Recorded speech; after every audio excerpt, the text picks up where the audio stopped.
I'm joined by Taylor Jacobs. She is LSU Associate Athletic Director of NIL and Strategic Initiatives. Welcome to the show. Thank you. Thank you for having me. So first of all, let's start with some of the latest news. LSU gymnast Livy Dunn just inked yet another NIL deal, this one with Nautica as a brand ambassador. And right now, I think she is has one of the most lucrative NIL portfolios in the country. And in terms of LSU athletes, the NIL deals keep coming and coming. So I want to talk to you about this today. I looked at the top 100 NIL student athlete rankings, and in that top 100, in the top 10, I believe, we have 3 LSU athletes, 2 of which are women. Mm-hmm. So tell me where we're at. I know LSU is, quite frankly, leading the pack when it comes to NIL deals and their student athletes. Mm-hmm. Yeah, I mean, it's been a really exciting, I guess, 2.5, almost 3 years now. And I'm extremely proud of what our student athletes have done in the space. You know, have incredible brands and they've learned how to capitalize on those brands. Livy is a great example of that. She came to LSU with a massive following pre the NIL era and had to compete for a year where she couldn't do NIL deals, and was very crucial in our progressiveness in the space because her and her family said, hey, we're ready, but we also want your guys' support in that. So it's been really exciting to see, and I'm just really proud of what our student athletes have done. All right, well, let's rewind. Let's take a step back. NIL, name, image, and likeness deals. Mm-hmm. This is a relatively new situation. Can you bring us up to date on how this evolved? Because just a few years back, college athletes were not allowed to ink deals like this. Correct. Yep. So we as administrators have been having conversations about NIL opportunities, what this could look like for student athletes for years. It had been a topic of conversation as to what it would look like, what it could look like. And back in 2020, 2021, the states of California and Florida both said that they were putting forward state legislation that was going to allow student athletes in those states to participate in NIL deals because they thought that that was what was right for the student athletes. So at that point, every state, especially those who shared conferences, in the states of California and Florida, we all said we need state legislation as well. And it just escalated very quickly. The NCAA prepared as well for July 1st of 2021 to pass NIL legislation. So the NCAA put forth guidelines that was probably a little bit generic in the sense of everything that came out in the state laws. And several states put forth state legislation to now allow student athletes to profit off of their name, image, and likeness. So it has come quite a long way. I was a student athlete 12 years ago, and I could not, if you had told me then that this would be happening, I probably wouldn't have believed you. But even in the time since the laws passing in July of 2021, we have just seen incredible growth in this NIL space, and it's truly impacting college athletics. So that begs the question, what about all the college athletes that came before the legalization of NIL deals? What happens to them? Are they able to kind of claw back potential earnings that they never received because they could not participate? Yeah, so there's cases out there that former student athletes are seeking to be, compensated for their NIL and the use of their NIL in different scenarios. So we're kind of awaiting to hear what happens in the courts with those. But, I think for the most part, a lot of former student athletes are just saying, man, we missed the boat. I know my husband and I both are former athletes, and we joke all the time about how, man, we really missed our time. But yeah, I think that there could be conversations about what that would look like. I think there's so many athletes. It's like, how do you, so many former athletes, how do you really financially handle that? But I don't know. I don't know what could happen from that standpoint. But what I do know is we are now placing a major emphasis on it moving forward, and we want to make sure that student athletes from here on out have opportunity in NIL. So this is a program in its infancy, and as you said, there are laws and they vary from state to state, and there seems to be a call for some uniform legislation at the federal level to provide more clear guidance on everything from recruiting tactics, what you can and can't do in terms of NIL. Where are we at in the evolution of that federal legislation? Lots of conversations. There's conversations happening hourly about what that federal legislation could look like.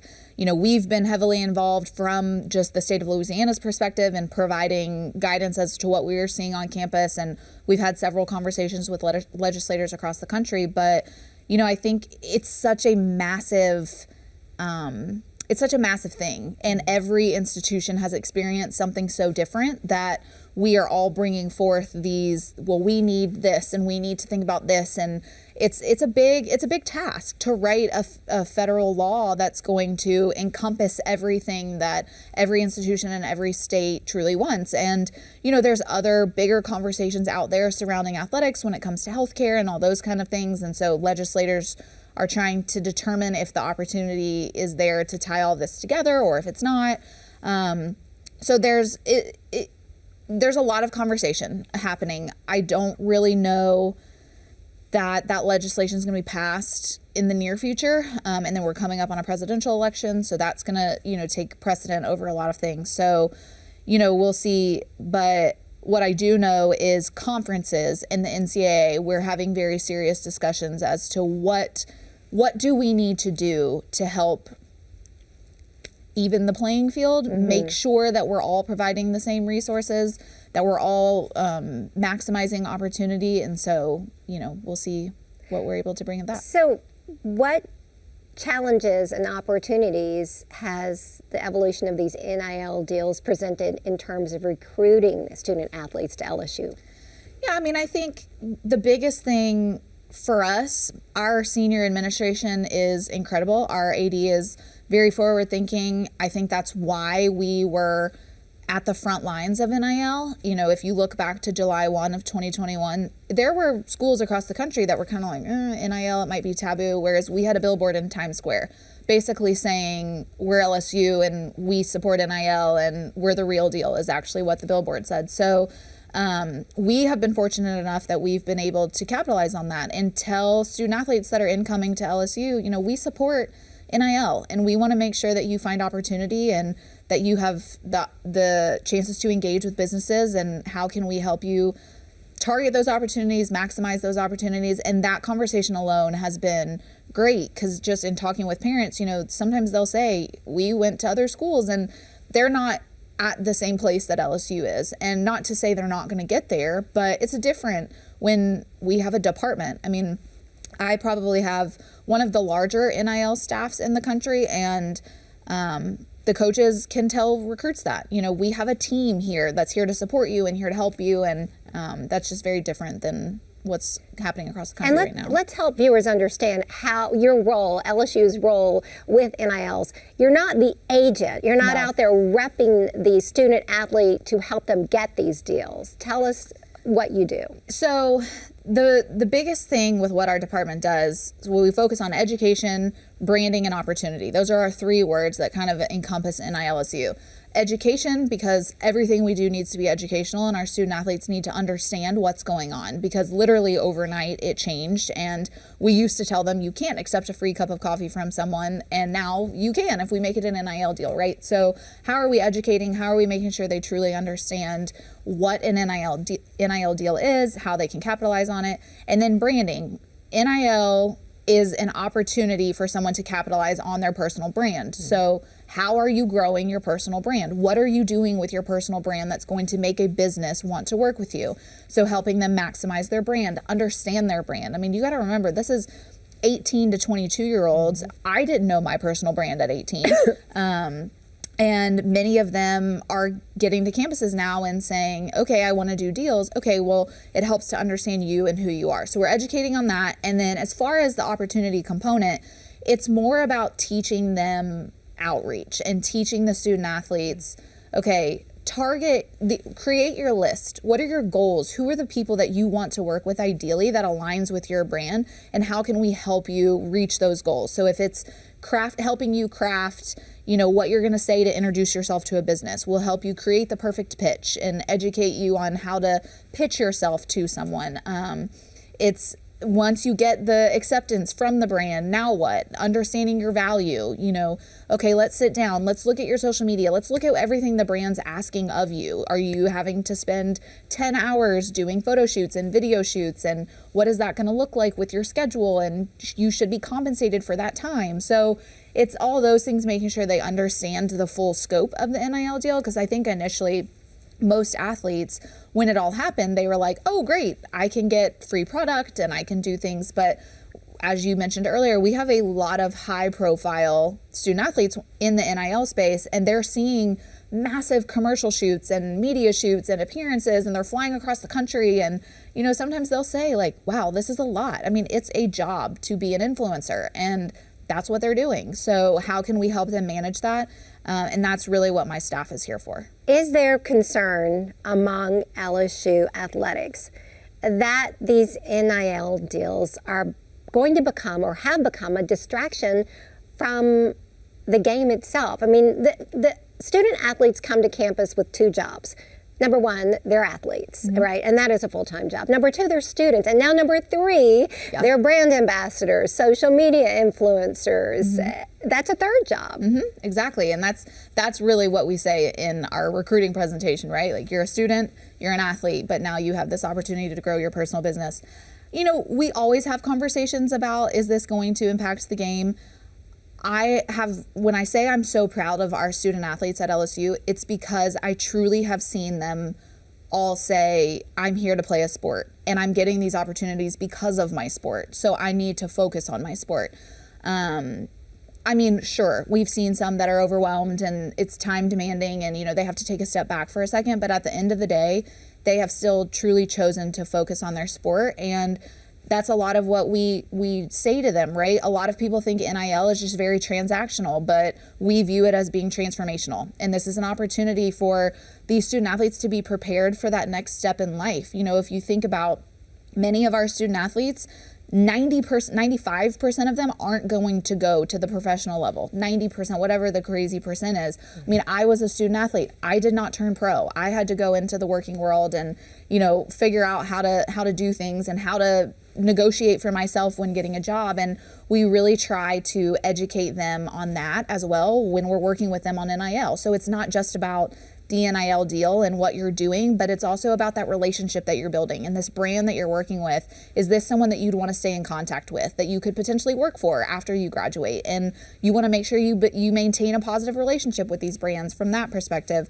Understanding a contract and negotiations, all of those things that they can carry into that next step of their life, because, we're not going to be student athletes forever. And again, just seeing it as that transformational opportunity, I think has helped them to also understand, I'm here for my sport and I want to focus on my team and I want to focus on my sport. But at the end of the day, I also have these opportunities to grow after college. And from where I sit, one of the side benefits of NIL deals is what it's done to elevate women's athletics. I mean, gymnastics, the dance team. I mean, some of the women, basketball. Oh my goodness, basketball. We're talking about some superstar LSU women's basketball players with incredibly lucrative NIL deals.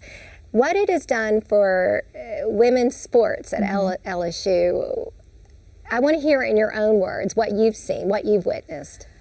Man, gosh, just incredible exposure and growth, but I don't know that the growth necessarily came from NIL. I think women's sports in general were on this upward trend, but now with these eyes on these student athletes for NIL deals, it's helped to accelerate that.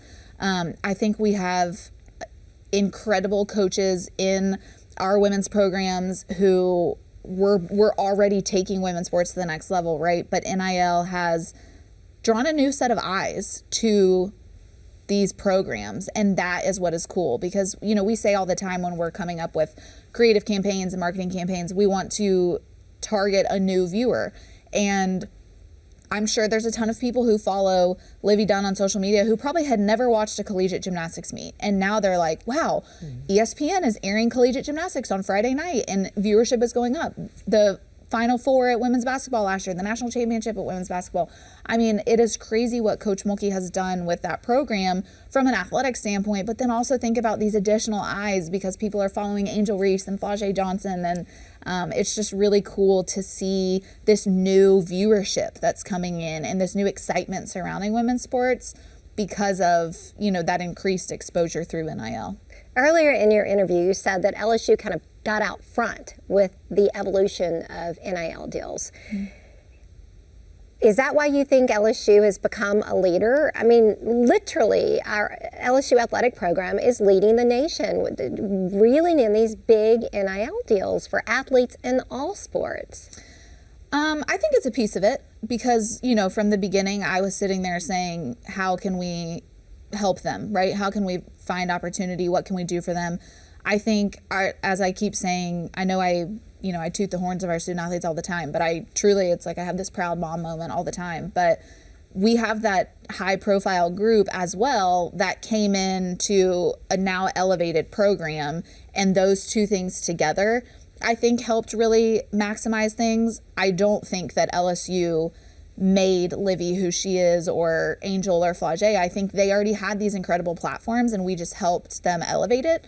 And I think, when a recruit comes on campus and they see, wow, LSU is investing in a staff to help me through this, and they want to help me succeed in this space, I do think that there's value in that. And I think when I talk to parents, they say it's incredible to know that my child will have someone walking them through these processes, and because it can be scary, right? You can get a DM or a contract that's 10 pages long and you're like, oh my goodness, what do I do with this? And just knowing that you have that support group to go to in the same ways that we provide support for mental health and nutrition, strength and conditioning. Now we just have those same resources for NIL.